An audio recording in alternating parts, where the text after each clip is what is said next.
na ba mo sa Bukid Amara, Davao? Kung wala pa, dali o baniko ninyo. This is Ellen Neneng B. Tara, manlaag ta.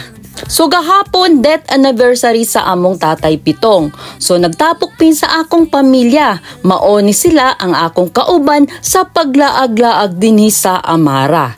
Si Ate Gina, AJ, Bibi Miel, ug ang akong brother nga si Alvin nga wala diri na bidyuhan kay nalingaw nagtuyok-tuyok sa garden sa Amara.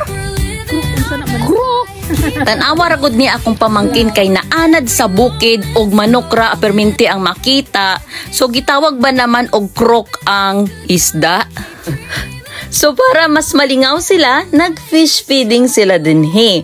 So tanawa daghan kaayog manuol na mga isda kung ilahang tagaan og feeds. Pwede pud mo dinhi mag water rafting or magsakay-sakay sa ilahang balsa. Libre ra.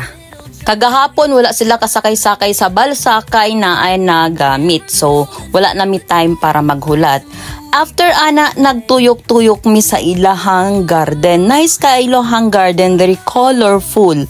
Na ay red, yellow, orange, white, purple, and many more. Napod sila'y sunflower. Nag-blooming na ilang sunflower.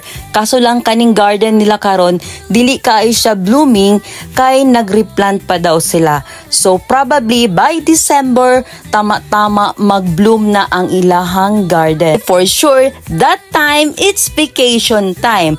Og naana mo'y panahon makalaag-laag dinhi. Sama sa akong pamangkin niya si Baby Miel, mag-enjoy mo og dagan-dagan dinhi. Og dili lang puro flowers ang inyong makita sa ilahang garden. Of course, naapod sila'y mga fruits sama aning marshmallow. Og naapod mga vegetables na inyong kapilian. And of course, dili lang kana, pwede pud mo mamalit sa ilahang mga produkto dinhi. Pwede pud mo mamingwit, picnic, og daghan pang mga activity nga pwede dire. So paano?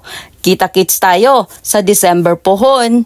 Thanks for watching!